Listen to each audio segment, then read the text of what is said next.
Hey Schmos, it's the big guy. We're back in the lab again with a new podcast. This is the first one for 2019. Hope you guys rang in the new year in style and stayed safe. Glad to be back with the podcast. Know there hasn't been a lot of content. We had a couple big life changes with the big guy and his family, including new jobs, new outside tasks we have to do, and new interests actually. But we definitely are getting the pod back up. We're also going to get the website back up and running. It's continuing to run. We haven't had any articles for a while, but we're going to sort that all out. So thanks again for listening. This is podcast episode number 17, and again, first one of the new year. Very excited. So if you guys could please follow us on social media, on Twitter, Instagram, at Schmo Sports. You can also like the Facebook page, Joe Schmo Sports on Facebook. We also go live with this podcast on YouTube. We're going to narrow down a specific date and time to continue the show, make it more regimented, so you guys get on a better schedule and we get on a better schedule. We're also looking to do some more interviews, and I might be getting a co-host or two to come in every so often. So I'm really excited to announce that. We're also on the Patreon, which is going to be linked to the podcast in iTunes or Stitcher. Or Google Podcasts, wherever you get your podcast content. And we only have 2 tiers right now. So the first tier is $5 a month. You could be a Schmo. You'll get a monthly message thanking you for your support and access to another weekly podcast that I'm going to do. It's going to be called Inside Joe Schmo Sports. And I'm going to pick a topic and go a little more in depth. And I'll announce the topic on the weekly show. And then you'll have access to that as a Schmo. On Patreon. We also have the next level. For $10 a month, you can become a Schmo Pro, where not only do you get the monthly message, access to the weekly premium content, but you're also going to get another monthly video just for you. Again, another Inside Schmo Sports video. Again, different topics. They're going to be, just a couple content, half an hour, quick pod, half an hour video just for you guys. Talking about different topics within sports. The big topic right now really is politics in sports and race in sports and things like that. That's something we're going to want to get into and talk about a little bit. But again, please look at us, join, become a patron on Patreon. Again, there's a $5 a month option where you get the thank you message and weekly access to more content. And the $10 a month, be a Schmo Pro, where you can get the monthly message, weekly content, and a monthly video just for you. This episode, we're going to be doing a divisional playoff rundown. The Eagles-Saints game just ended. Really great game. Loved watching it. We're going to be talking about college basketball, NHL, and a little bit of MLR. For those of you who don't know, that's Major League Rugby. I've talked about it on previous podcasts. There is a new professional rugby league in the States. It's called Major League Rugby. We're going to be talking about that. So let's go, guys. Let's get hot. The first game of the weekend was Chiefs-Colts. Colts were coming in off that big win against the Texans. Andrew Luck and company, the offense looked like they were rolling. They totally got stifled by the Chiefs' defense. I don't know if it was an Arrowhead type situation.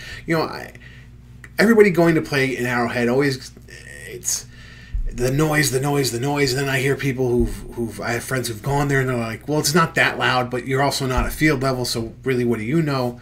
Are they pumping in sound like some other teams have been doing? So really, I don't understand why Arrowhead stifles so many people, so I'm just going to go with the noise factor. But I mean, nowadays, as a professional athlete, especially at the quarterback position, it's how do you guys not run through that in practice? And you've been there before in college, and you played at, you played at the big house, it's loud. You played in Beaver Stadium, is 100,000 people. You played in Alabama. You played in Georgia. You played all these college stadiums as a college athlete. Then you go and you play at all these professional stadiums. The noise shouldn't be a problem. I mean, I could see offsides and things like that because, but running the play and getting the play in and letting everybody know the play, it shouldn't be that hard. Anyway, Pat Mahomes got the Chiefs offense rolling quick. You had, All right, here we go. Already forgot the name. Jeez, it's late tonight on a Sunday.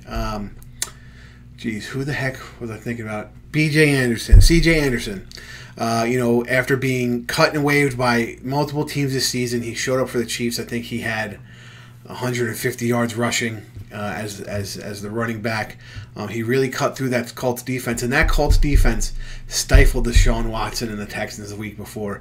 I was very surprised to see them not put up a better fight, and I think that's pretty much what did in the Colts. Against the Texans, the Colts defense was out there, for a short period of time. They got a lot of 3-and-outs.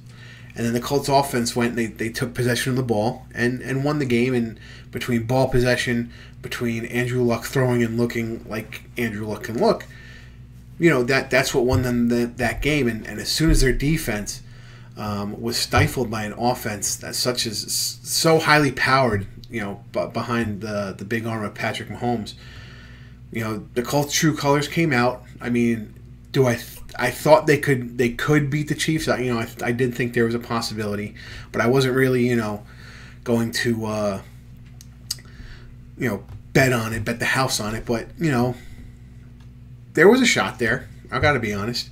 The second game of the evening, which I know a lot of my friends had personal stuff on, was the Rams and the Cowboys.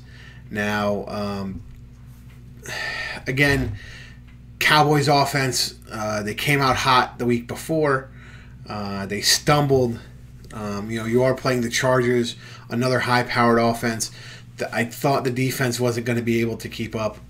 Besides my bias of hating the Cowboys, I didn't think there was much of a chance for them to win this one. The Rams' defense is too good. The Rams' offense is too good. Not that it was a whipping like other games were this weekend, but Cowboys weren't really in control of it at any point. The Rams were very efficient. I do have to say two things. Dak Prescott did not look good, and I know sophomore slump or rookie season, whatever friggin' season he's in now. I don't think he has the tools around him besides Zeke and an offensive line. They need a receiver. They need to address that immediately. And their defense had a ton of holes, a lot of it due to injury. And they kind of, I wouldn't say they limped in, but they won a very weak division this year. The Giants were still in it. Well, they didn't win it. The Eagles won it, but they were in a very weak division. The Eagles struggled a little bit, behind that all their injuries issues. The Giants completely struggled, and the Redskins were the friggin' Redskins. So I mean, getting where they needed to be was good for the team. That being said, I agree with what Terrell Owens tweeted out after the game to Jerry Jones. In 10 years, Jason Garrett has only had 2 playoff wins. How is that acceptable? Where there's news that Jason Garrett has an extension on the way. It's time to move on. I'll put it this way: the Bengals finally moved on from Marvin Lewis after 14 years. It's time Jerry Jones gets some new meat in there. I don't know what his love affair is with Jason Garrett. Maybe Jason Garrett has the nudie pics of him or something like that. But I just don't understand. I don't feel Jason Garrett's a great head coach. I mean, he's a decent head coach, but I don't think he has the team wrapped around his hand like he needs it to be. I think his coordinators outcoach him, and that's not good either. And then on the other side, you have the Rams again, powerhouse. They did what they've been doing all season. Nothing to really nitpick besides. They probably could have scored more points if they really wanted to. But again, the efficiency of their offense is what helps them, so why expend that energy if you could be so efficient in scoring? That was Saturday. The Sunday games, the early game was Chargers-Patriots. This was another one that I unlike a lot of people, I am not a Tom Brady hater. He's a Michigan man. Gotta love him. But I also feel that Phillip Rivers has played well enough in this league and is due to have some success in the playoffs. Unfortunately, the Patriots curb stomped them 41-28, and that that 28 really wasn't telling.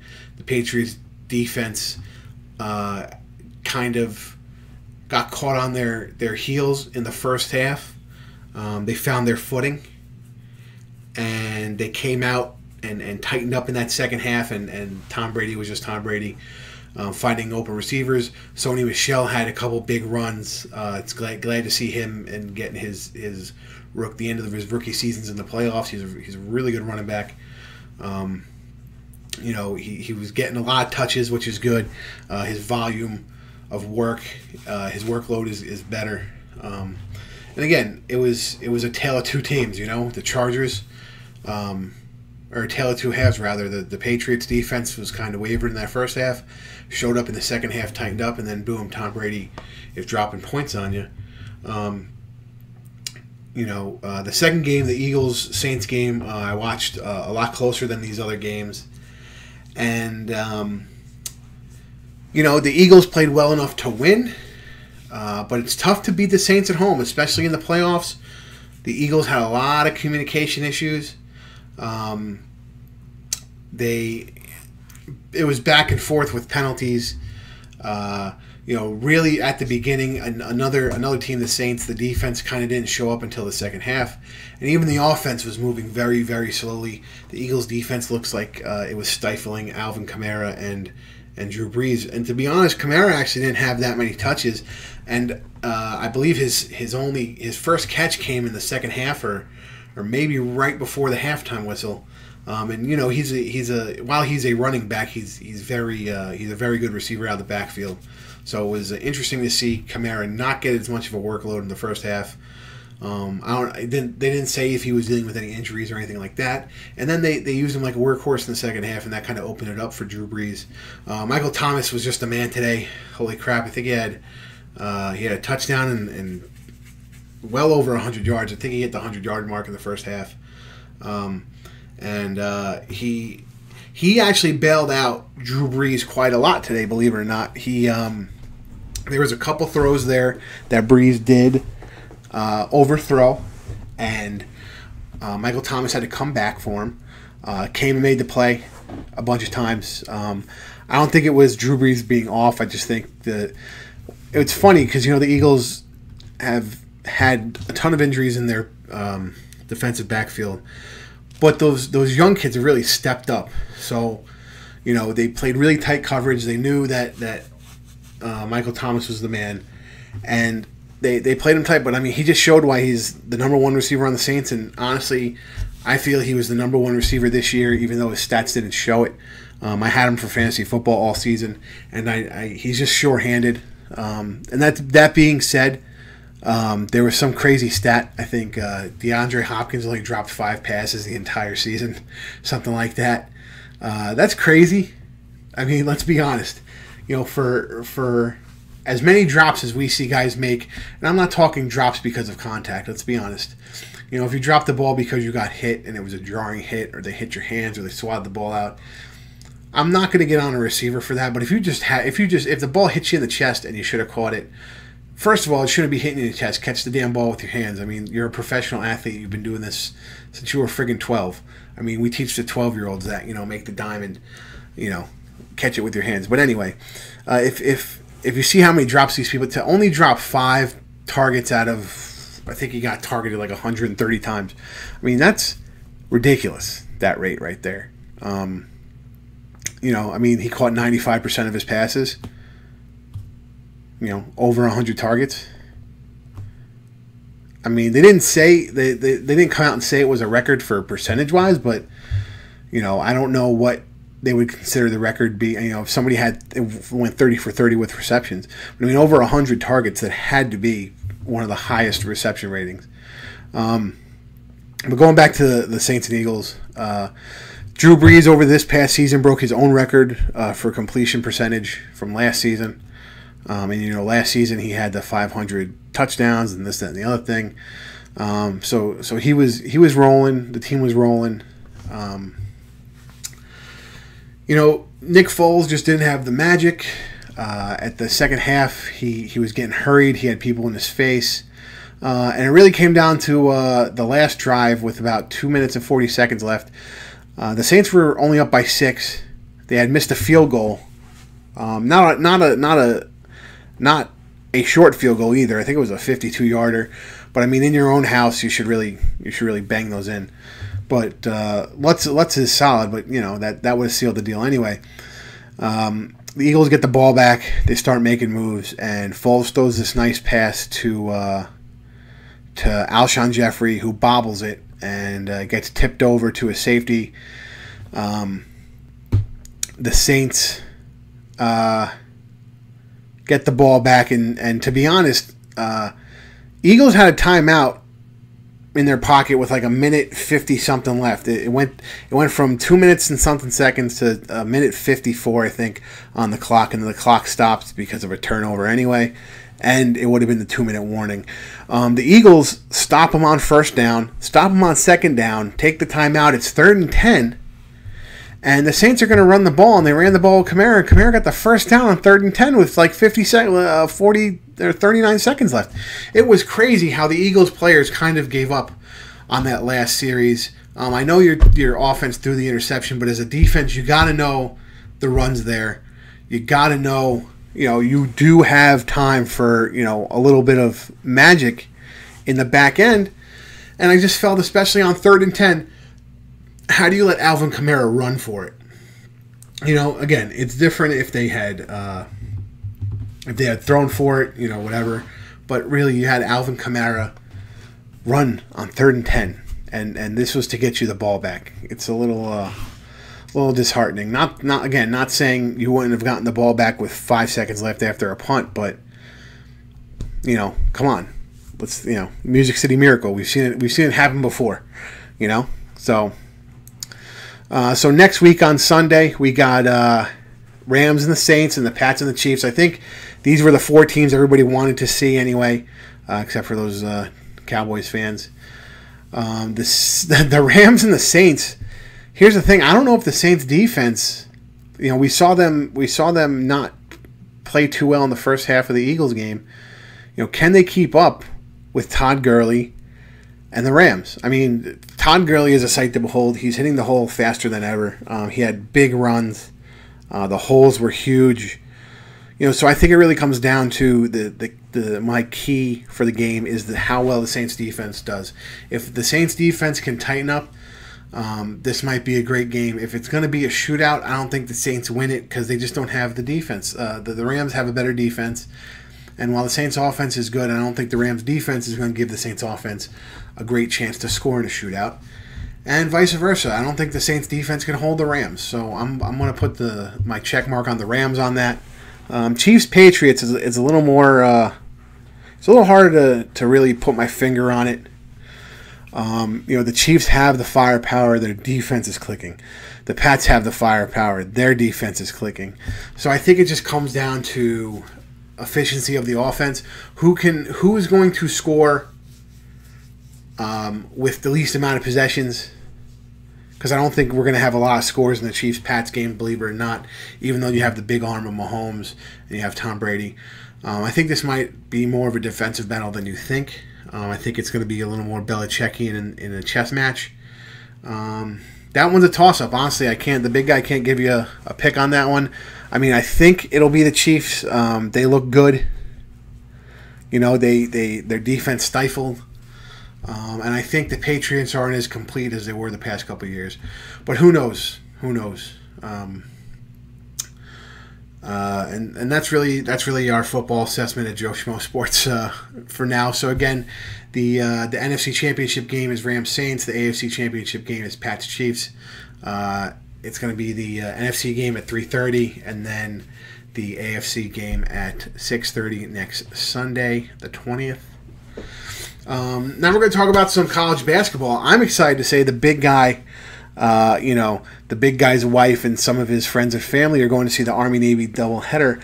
The women are playing first, and then Ed DeChellis leads the United States Naval Academy midshipmen against the enemy, quote-unquote, at Army. Go Navy, beat Army. We're going to be excited to be there. Watch Coach Ed. He's a personal friend. Whip some Army butt, and hopefully we'll get to sing second. Currently, the top 5 breakdown is such: Zion and Duke at number 1. My boys, the Michigan Wolverines at number 2. You got the Tennessee Volunteers at 3. Virginia Cavaliers at 4, and Gonzaga rounding out the top 5. I mean, Zion looks ridiculous right now as a freshman for Duke. Duke is right there rolling. When Zion gets on a roll, the rest of the team gets on a roll. He has exciting plays.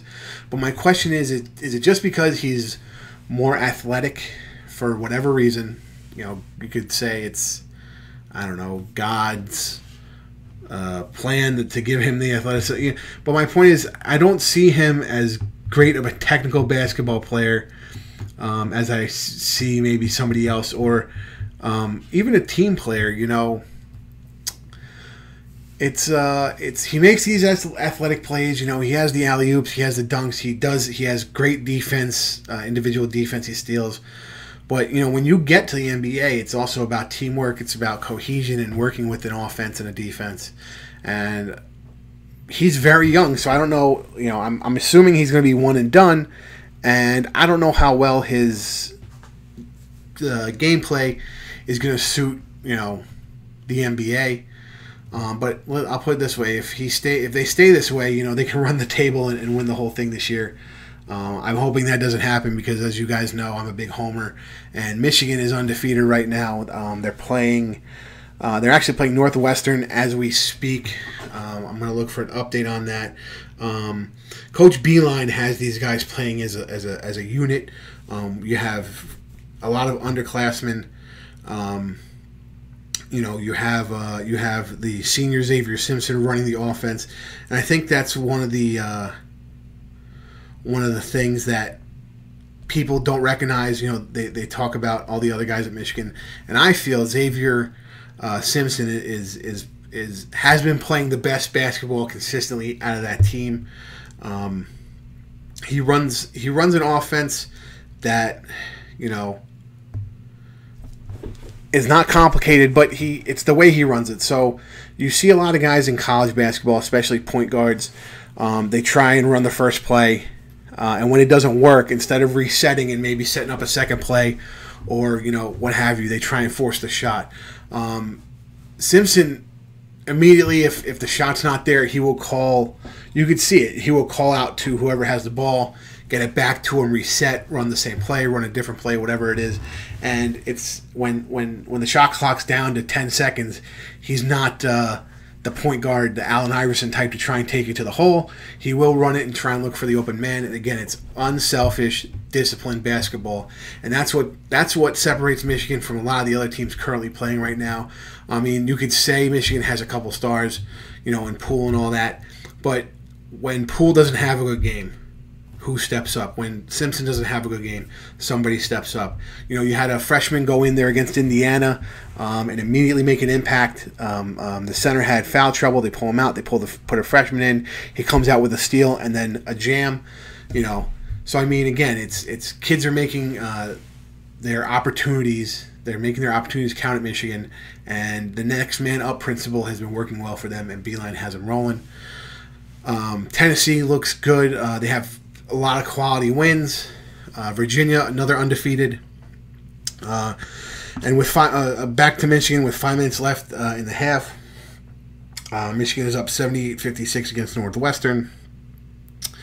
So it looks like they will move on to go 17-0 currently with 3 minutes left. And their next game will be, looks like next Saturday at Wisconsin. And already Simpson has a career high of 18. I'm gonna shout him out as much as I can. You know,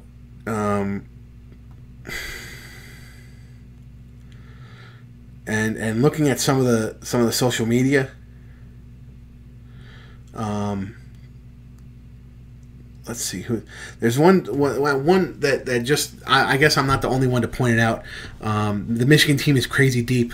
Quoting this person on social media, Poole only has 5 points and maybe like shot 6 or 7 times. Guess what? He just gave up a shot to Xavier Simpson. Gotta love it. This team is special. They're playing unselfish basketball. This isn't. It's hard to explain in an era of people in the NBA where they have to create super teams and they have to, Kevin Durant, James Harden. You have all these people. LeBron James. To see a team play as a unit is something to behold. I even was listening to a couple Big Ten pundits talk. A lot of them say they think Michigan State's going to win the Big Ten championship, but it is a tournament style championship. So I mean, am I going to be the homer and bash them for picking Michigan State? No, because Michigan can lose. Do I want to win the Big Ten championship or run that tournament? Yeah. But they did make the point that if it's a Michigan State final, and depending on their wins in the final results, I don't know who would think this, considering they didn't have a vote and they don't make the picks. But they were saying that the Big Ten not only could have 8 schools in the dance, but they could have Michigan and Michigan State both picking up number 1 seeds. I find that to be a little crazy. I think that unlike the college football playoff, they kind of do. The committee doesn't like to do that. They like to have a clear, you're number 1 in the conference, you're number 2 in the conference, and that's how they rank you for the dance. So I think it might come down to, if Michigan was undefeated the entire time and lost, by a couple points to a hungry Michigan State team, I still think Michigan going that whole way and then losing 1 game would still be a number 1 over them. But I could see as a point where if it's a tight game and they had similar records, they can make Michigan State 1 and Michigan 2. So it's still early in the college basketball season. Conference play really started. All the little tournaments are out of the way, all your cupcakes are out of the way, and conference play is kind of down to it now. And let's talk about some mid-majors. You guys know I'm going to talk about Iona Gales, who just took down to Canisius tonight. And Iona has looked horrendous currently this season. They looked horrendous. They played a bunch of Ivy League teams that got smoked by a lot of them. And then they came out in conference play and have been really playing well. Unfortunately, 2 games ago, they lost a tight one, and then they just beat Canisius this week. So I think if Iona can get back on track, they're another mid-major that MAC group in the past couple of years have really surprised us by obviously taking their spot for the MAC champion, but also getting a mid-major spot as a bubble sometimes, in an at-large bid. So I mean, it's weird. The conference doesn't look that powerful this year, but you never know. I think the committee finally realizes that you need to have more mid-majors, and even though I'm a Big Ten fan, do 8 Big Ten teams really deserve to go? Not too sure. So that's a question for a couple weeks from now as we, start getting into the depth of the schedule. So we're going to transition into hockey now. NHL is up and running, and the Winnipeg Jets are at the top of their division. I don't mean to sound surprised. They've been coming up since they started. They've been making good waiver moves. They've been making good trades. They've had great draft picks.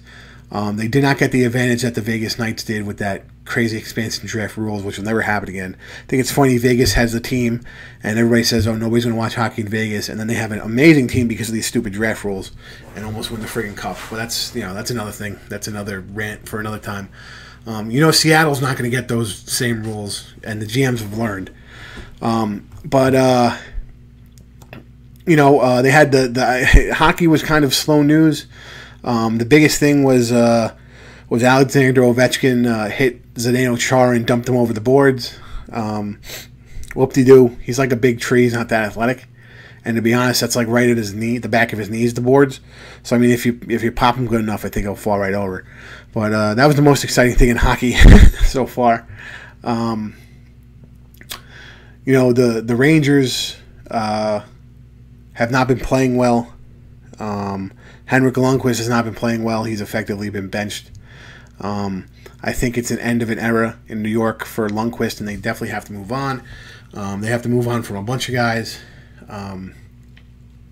That division, I don't think they're going to do anything to win that division, unfortunately. It's bleak for you Ranger fans. It's bleak. It's funny because there's a lot of NHL teams that are the conferences are not as wide open, or they are wide open and not as loose as they used to be, as far as disparity. Especially this year, I feel like there's a lot of good teams. Calgary's hot, Toronto's hot, but Toronto likes to blow it in the playoffs.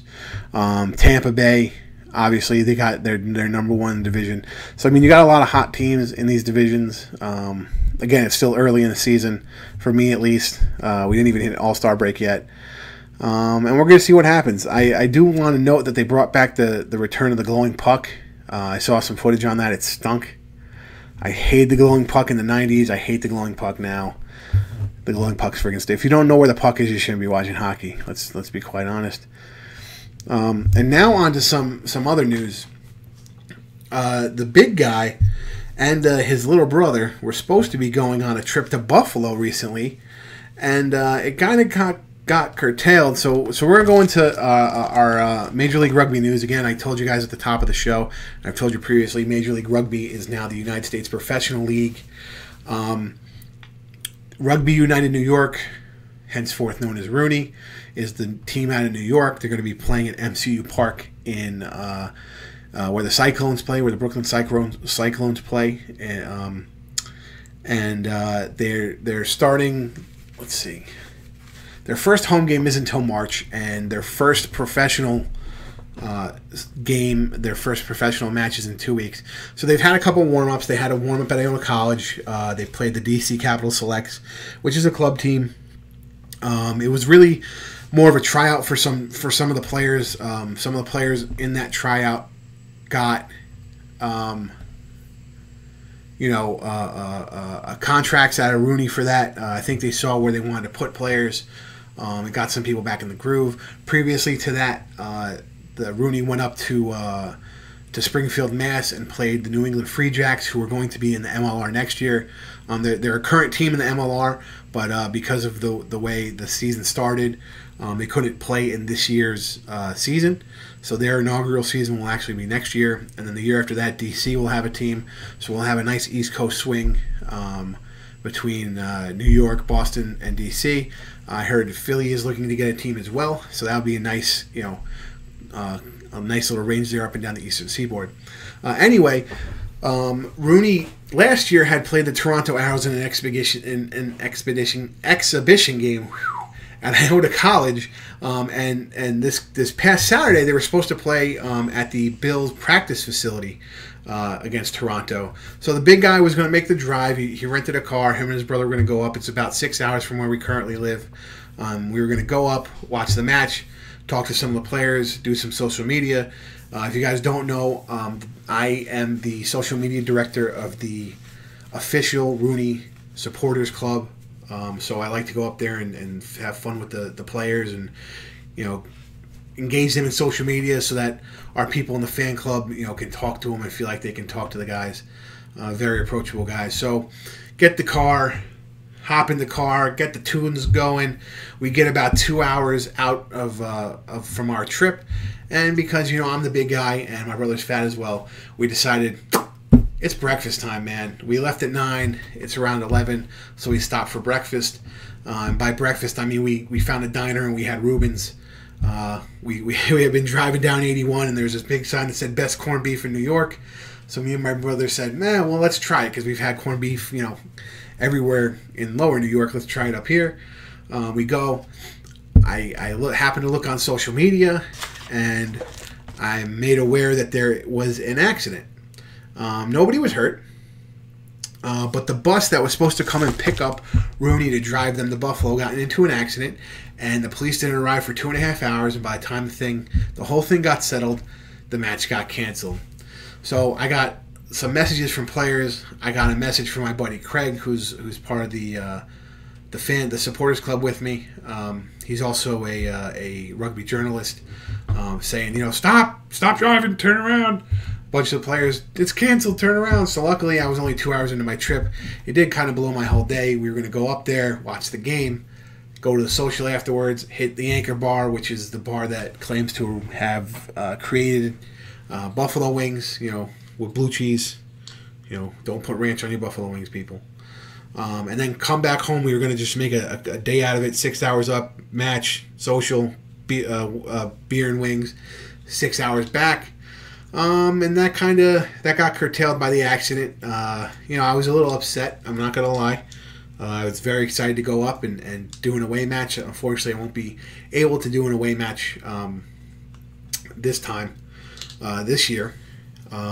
But for those of you who want to be a part of MLR, there's 9 teams. So there's Austin Elite, Glendale Raptors, Houston SaberCats, NOLA, which is New Orleans, Rooney, San Diego Legion, Seattle Seawolves, Toronto Arrows, and the Utah Warriors. If you want to be part of rugby and learn about rugby and you're in the New York area, Rooney is on the SNY network in New York, where the Mets have it's the home of the Mets, is now also the home of Rooney. And if you're interested and want to learn more about the organization, you can follow the organization on social media at Rooney Fans. We have a Facebook page. You can contact us there. You can contact us at Schmo Sports if you have questions where you need to go. In 2 weeks, they're having their first game against who the heck are they playing? San Diego Legion. And that match is Sunday, 2 p.m. West Coast time, 5 p.m. New York time. That'll be on SNY. And if you want to come out, we are having a watch party at the Pig and Whistle on 36th Street. There's going to be food and drink specials. We're going to have some players there that didn't make the trip. We're going to raffle off some autograph items. We're going to watch the match. You can meet some of the other fans there. If this is your first experience with rugby and you don't know anything, still come. I like to teach people. Craig and my buddy Daniel likes to teach people. The sport of rugby is very inclusive. Anybody can play. You guys know I root for the Saracens in England in the Premiership, and the Mill Hill Rugby Club is like their amateur club that is with the Saracens, and they offer an all-inclusive rugby team, and they're in an all-inclusive rugby league that takes people with disabilities and helps them play rugby and helps them learn the sport and teaches them the sport and lets them play the sport. And that's how it should be, and that's how I feel about Rooney. And I think Rooney's going to be, we're an inclusive group. And if you want to learn about rugby, don't hesitate to contact us. So enough about my stuff in Rooney. So MLR, I noticed going through, having everybody finalize their roster. There's like an East Coast and West Coast split. I noticed a lot of the West Coast teams have a lot of the Pacific Islanders. They have a lot of the Tri-Nations, Australia, New Zealand guys. And then the East Coast players have a lot of the East Coast teams have a lot of European players. Rooney specifically has a lot of Irish nationals playing. There is obviously a big Irish contingent in New York, so it doesn't surprise me. But what did surprise me was as the teams were being announced, and we're going to have 9 teams in the league this season, a lot of guys were jumping ship from the West Coast teams, being that Toronto and Rooney are the expansion teams this year. So really, the team that was the farthest east was New Orleans, and really that's down south. There was nothing in the Northeast. And I noticed a lot of guys, especially jumping to Rooney. But, thinking about it, a lot of the guys, for people who don't know, before there was professional leagues, there's always been club rugby, and club rugby has been huge, whether you're with Old Blue, New York Rugby, Nyack, those Glendale, the Houston, NOLA, Seattle, they all are getting their guys from their club teams, Seattle Saracens and whatnot. So jumping from club to club team from wherever you were, you have relationships with people. So, wow, at first I thought it was a little weird that guys were jumping ship from teams they might have been playing on. Like, Quill jumped ship from San Diego, right? No, Glendale. He was with Glendale. And he was with Glendale for a long time. But, you know, he did do a stint at Nyack, so it kind of made sense that he had contacts here and wanted to move. So yeah, with West Coast, there's a lot of Pacific Islander, Australia, New Zealandish types of players, and with the East Coast teams, there's a lot of European professionals. The good thing is there's just a lot of total professional experience in this league. And for a league starting out to have so many people have professional experience is big. And the only thing that stinks is currently the way the leagues are set up. You know, a lot of the big American talent is overseas playing professionally for substantial amount of money. So to get them to come back here is a little tough. But what we have been noticing is that some of those American Pacific Islander players are going to these European teams and then fairly in a short period of time are asking to be released from their contracts because they're having quote-unquote personal issues.